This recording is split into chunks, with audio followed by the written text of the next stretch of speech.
जय श्री राधे। এখন আমি শ্রীমদ্ ভাগবতের চতুর্থ স্কন্ধের একাদশ অধ্যায় থেকে পাঠ করছি।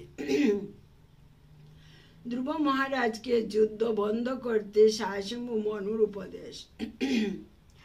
শ্রী মৈত্রেয় বললেন, হে বিদুর, ধ্রুব মহারাজ মহর্ষিদের অনুপ্রেরণাদায়ক বাণী শ্রবণ করে জল স্পর্শ করে আচমন করলেন এবং তারপর ভগবান নারায়ণের নিমিত্ত বাণ তার ধনুকে যুক্ত করলেন।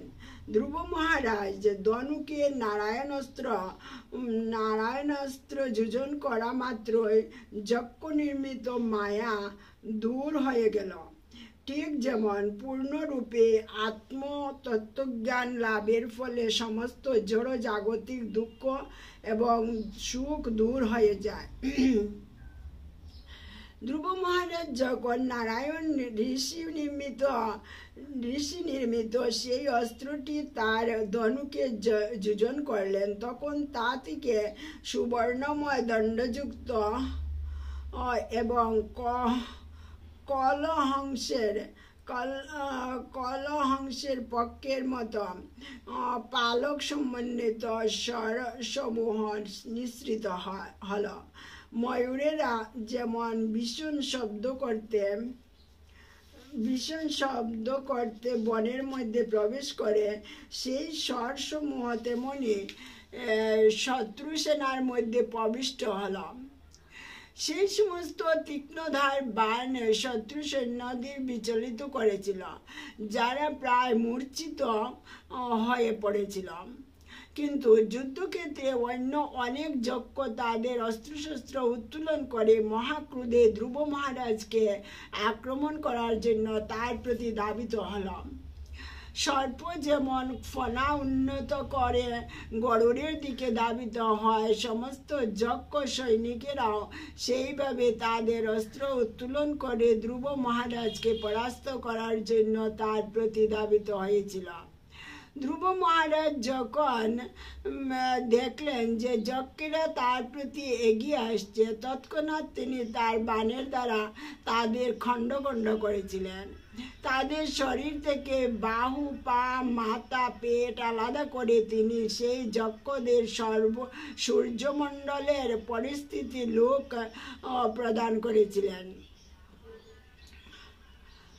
যা কেবল সর্বত্র ঊর্ধ্বরে তা ব্রহ্মচারীরাই প্রাপ্ত হয়। যখন শায়শম্ভু মনু দেখলেন যে তার পৌত্র ধ্রুব এমন অনেক যক্ষদের বধ করছেন যারা প্রকৃতপক্ষে অপরাধী নয়, তখন তিনি অত্যন্ত কৃপাপরবশ হয়ে মহর্ষিগণ সহ ধ্রুব মহারাজের কাছে এসে তাকে সৎ উপদেশ দিয়েছিলেন। শ্রী মনু বললেন, হে বৎস, এই যুদ্ধ বন্ধ করো। অনর্থক ক্রুদ্ধ হওয়া সমীচীন নয়, তা হচ্ছে নারকীয় জীবনের পথ। প্রকৃতপক্ষে যারা অপরাধী নয় সেই সমস্ত যক্ষদের হত্যা করে এখন তুমি তোমার সীমা অতিক্রম করছো। হে পুত্র, তুমি যে নির্দোষ যক্ষদের বধ করছো তা মহাজনদের দ্বারা স্বীকৃত হয়নি এবং তা আমাদের পরিবারের উপযুক্তও নয়, কারণ ধর্ম এবং অধর্মের নিয়ম সম্বন্ধে তাদের অবগত থাকার কথা। হে বৎস, তুমি যে তোমার ভ্রাতার প্রতি অত্যন্ত স্নেহশীল এবং যজ্ঞের হাতে তার মৃত্যুতে তুমি যে অত্যন্ত মর্মাহত হয়েছ তা বোঝা যাচ্ছে, কিন্তু বিবেচনা করে দেখো, একজন মাত্র যজ্ঞের অপরাধে তুমি অন্য কতজন নির্দোষ যজ্ঞকে অপরাধ করেছ। দেহকে কখনো আত্মা বলে মনে করা উচিত নয় এবং তার ফলে অন্যের দেহকে পশুর মতো হত্যা করা উচিত নয়। ভগভক্তির পথ অনুসরণ করেন যে সমস্ত সাধু, তাদের পক্ষে এই ধরনের আচরণ বিশেষভাবে বর্জনীয়। ভগবান শ্রীহরির ধাম বৈকুণ্ঠ লোক প্রাপ্ত হওয়া অত্যন্ত কঠিন, কিন্তু তুমি এতই ভাগ্যবান যে সমস্ত জীবের পরম ধাম যে তুমি এতই ভাগ্যবান যে সমস্ত জীবের পরম ধাম শ্রী ভগবানের আরাধনা করার ফলে তুমি ইতিমধ্যে সেই ধাম প্রাপ্ত হয়েছ। যেহেতু তুমি ভগবানের শুদ্ধ ভক্ত, তাই ভগবান সর্বদাই তোমার কথা চিন্তা করেন এবং তুমি তার অন্তরঙ্গ ভক্তদেরও কথা চিন্তা এবং তুমি তার অন্তরঙ্গ ভক্তদেরও মান্য। তোমার জীবন হচ্ছে আদর্শ আচরণে নিমিত্ত, তাই তোমাকে এই প্রকার নিন্দনীয় কার্যে লিপ্ত হতে দেখে আমি অত্যন্ত বিস্মিত হয়েছি। ভক্ত যখন অন্যদের প্রতি তিতিক্ষা, দয়া, মৈত্রী এবং সমতা প্রদর্শন করেন, তখন ভগবান সেই ভক্তের প্রতি অত্যন্ত প্রসন্ন হন।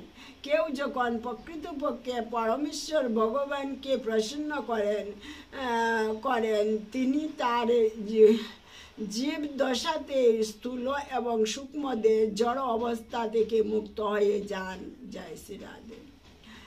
এইভাবে জড়া প্রকৃতির সমস্ত গুণ থেকে মুক্ত হয়ে তিনি অন্তহীন চিন্ময় আনন্দ প্রাপ্ত হন। পঞ্চমহাভূত থেকে জড় জগতের সৃষ্টি শুরু হয়। সেই পঞ্চমহাভূত স্ত্রী দেহ এবং পুরুষ দেহে পরিণত হয়। স্ত্রী এবং পুরুষের মিলনে এই সংসারের অন্যান্য স্ত্রী এবং পুরুষের সৃষ্টি হয়। হে ধ্রুব মহারাজ, পরমেশ্বর ভগবানের মায়িক জড় শক্তির দ্বারা এবং জড়া প্রকৃতির তিনটি গুণের মিথস্ক্রিয়ার দ্বারা সৃষ্টি, স্থিতি এবং প্রলয় সংগঠিত হয়। হে ধ্রুব, পরমেশ্বর ভগবান জড়া প্রকৃতির গুণের দ্বারা কুলসিত হন না। তিনি হচ্ছেন এই জড় জগতের সৃষ্টির নিমিত্ত কারণ। তিনি যখন প্রেরণা দেন তখন অন্য অনেক কারণ এবং কার্য উৎপন্ন হয় এবং তার ফলে সমগ্র ব্রহ্মাণ্ড পরিচালিত হয়। ঠিক যেমন চুম্বকের আকর্ষণে লৌহ চালিত হয়, পরমেশ্বর ভগবান তার অচিন্তনীয় কালরূপ পরম শক্তির দ্বারা প্রকৃতির তিন গুণের মিথস্ক্রিয়ার কারণ হন এবং তার ফলে বিভিন্ন প্রকার শক্তি প্রকট হয়। মনে হয় যেন তিনি কার্য করছেন, কিন্তু তিনি কর্তা নন। তিনি হত্যা করছেন, কিন্তু তিনি হন্তা নন। এইভাবে বোঝা যায় যে তার অচিন্ত শক্তির দ্বারাই কেবল সব কিছু ঘটছে। হে ধ্রুব, পরমেশ্বর ভগবান নিত্য, কিন্তু কাল রূপে তিনি সব কিছুর সংহারকর্তা। তার আদি নেই যদিও তিনি সব কিছুর আদি। তিনি অব্যয় যদিও কালক্রমে সব কিছু শেষ হয়ে যায়। পিতার মাধ্যমে জীবের সৃষ্টি হয় এবং মৃত্যুর দ্বারা তার বিনাশ হয়, কিন্তু তিনি সর্বদাই জন্ম মৃত্যুর থেকে মুক্ত। কালক্রমে পরমেশ্বর ভগবান জড়জগতে সর্বত্র বিদ্যমান এবং সকলেরই প্রতি সমভাবাপন্ন। তার কাছে কেউই তার মিত্র নয় অথবা শত্রু নয়। কালের অধীনে সকলেই তাদের কর্মফল অনুসারে সুখ অথবা দুঃখ ভোগ করছে। যেমন বায়ুর প্রবাহের ফলে ধূলিকণা উড়ে, তেমনি জীব তার বিশেষ কর্ম অনুসারে জড় জাগতিক জীবনে সুখ এবং দুঃখ ভোগ করে। পরমেশ্বর ভগবান শ্রীবিষ্ণু সর্বশক্তিমান এবং তিনি জীবকে তার কর্মফল প্রদান করেন।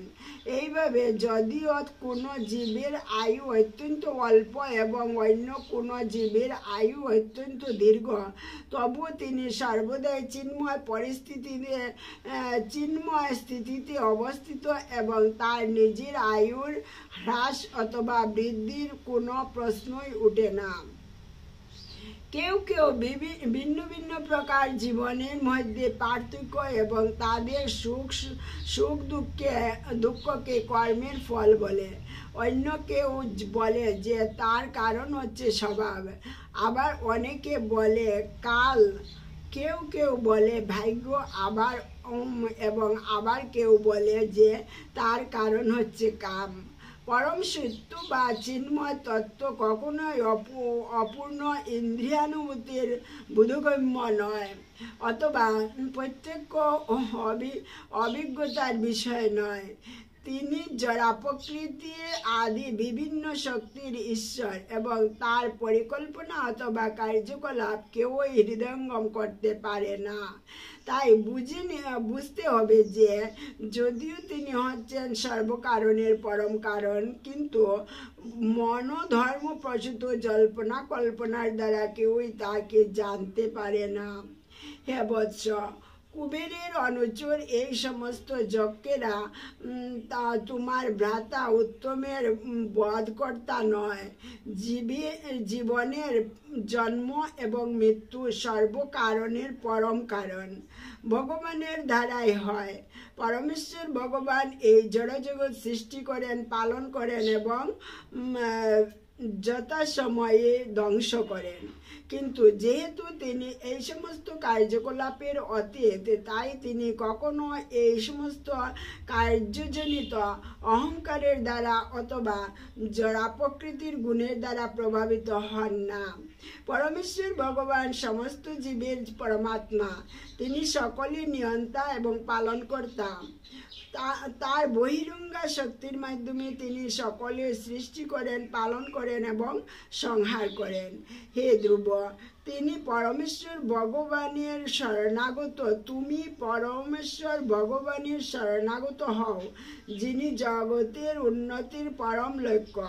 ব্রহ্মা আদি দেবতাগণ পর্যন্ত সকলেই তার নিয়ন্ত্রণী কার্য করছেন। ঠিক যেমন নাসাবদ্ধ বলির বধ তার প্রভুর কার্য করতে বাধ্য হয়।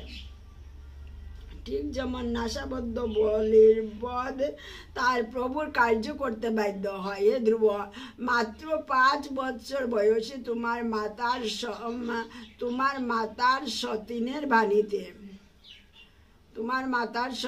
বাণীতে অর্থাৎ বিমাতার বাণীতে অত্যন্ত মর্মাহত হয়ে তোমার মায়ের আশ্রয় ত্যাগ করে ভগবানকে পাওয়ার উদ্দেশ্যে তুমি যোগ পদ্ধতি অনুশীলন করার জন্য বনে গিয়েছিলেন। তার ফলে তুমি ইতিমধ্যে ত্রিভুবনের সর্বোচ্চ পদ প্রাপ্ত হয়েছ। হে ধ্রুব, তাই তুমি অক্ষর ব্রহ্ম পরমেশ্বর ভগবানের প্রতি তোমার চেতনা নিবদ্ধ করো। তোমার স্বরূপে অধিষ্ঠিত হয়ে তুমি পরমেশ্বর ভগবানের প্রতি উন্মুখ হও এবং তার ফলে আত্মা উপলব্ধির দ্বারা তুমি দেখবে যে জড় জাগতিক সমস্ত বেদগুলি নিতান্তই ক্ষণস্থায়ী। এইভাবে তোমার স্বাভাবিক পরিস্থিতি প্রাপ্ত হয়ে এবং সমস্ত আনন্দের উৎস ও পরমাত্মা রূপে সমস্ত জীবের হৃদয়ে বিরাজমান পরমেশ্বর ভগবানের সেবা করার দ্বারা তুমি অচিরেই আমি এবং আমার এই মোহ থেকে মুক্ত হবে। হে রাজন, আমি তোমাকে যা বলেছি তা সেই সম্বন্ধে একটু বিচার করো। তা রোগের ঔষধের মতো কাজ করবে। তোমার ক্রোধ সংবরণ করো, কারণ পারমার্থিক উপলব্ধির পথে ক্রোধ হচ্ছে সবচেয়ে বড় শত্রু। তুমি তোমার সর্বাঙ্গীন মঙ্গল কামনা করো। তুমি আমার উপদেশ পালন করো। যে ব্যক্তি এই জড় জগৎ থেকে মুক্তি লাভের আকাঙ্ক্ষী, তার কখনোই ক্রোধের বশীভূত হওয়া উচিত নয়, কারণ ক্রোধাভিভূত ব্যক্তি তার সকলের উদ্বেগের কারণ হয়। হে ধ্রুব, তুমি মনে করছো যে যক্ষেরা তোমার ভ্রাতাকে হত্যা করছে এবং তাই তুমি বহু সংখ্যক যক্ষকে হত্যা করছো, কিন্তু তোমার এই আচরণ দ্বারা তুমি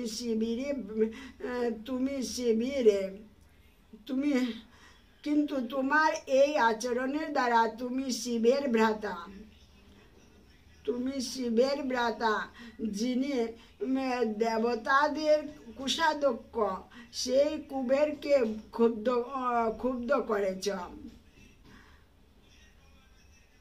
কুবেরকে ক্ষুব্ধ করেছ।